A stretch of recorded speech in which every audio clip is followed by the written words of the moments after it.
అప్పుడప్పుడు కొంతమంది మిత్రులు అడుగుతుంటారు, తెలంగాణ ఎక్కడున్నది, తెలంగాణ ఎట్లా ఉంటుంది అని. ఆ మిత్రులందరికీ నేను ఒక్క మాట చెప్పదలుచుకున్నా,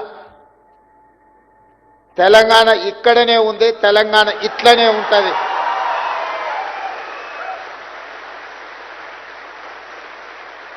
ఇది తెలంగాణ స్ఫూర్తి,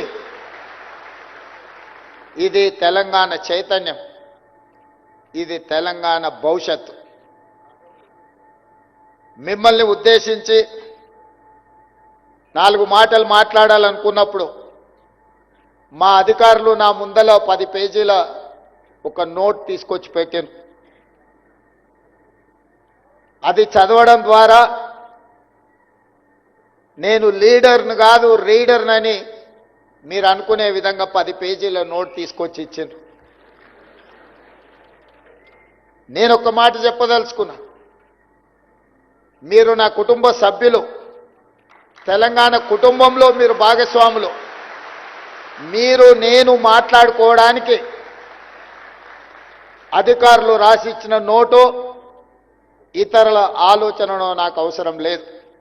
నా మనసులో, నా ఆలోచనలో, నా విధానంలో ఏమున్నదో, మీ భవిష్యత్తుకు ఏమి కావాలనో తెలిసిన మీ సోదరుడిగా, మీలో ఒక్కడిగా ఈనాడు తెలంగాణ రాష్ట్ర ముఖ్యమంత్రిగా బాధ్యతలు నిర్వహిస్తున్నా. మిత్రులారా, మీకందరికీ తెలుసు తెలంగాణ నేపథ్యం. ఆనాటి కొమరం భీముడు కావచ్చు, మలితరం చాకలి ఐలమ్మ కావచ్చు, తర్వాతి తరం సాయుధ రైతాంగ పోరాటం కావచ్చు, ఒకనాడు జల్ జమీన్ జంగల్ కోసం కావచ్చు, మలితరం భూమి కోసం, భుక్తి కోసం, విముక్తి కోసం కావచ్చు, ఈనాడు సామాజిక న్యాయం, సమానమైన అవకాశాల కోసం కావచ్చు, సర్వ స్వతంత్రంగా స్వయం పాలన కోసం మన పోరాటం కావచ్చు, ఇవన్నీ తెలంగాణ సమాజం ఒక చైతన్యంతో కూడిన బాధ్యతతో జరిగిన పోరాటాలు.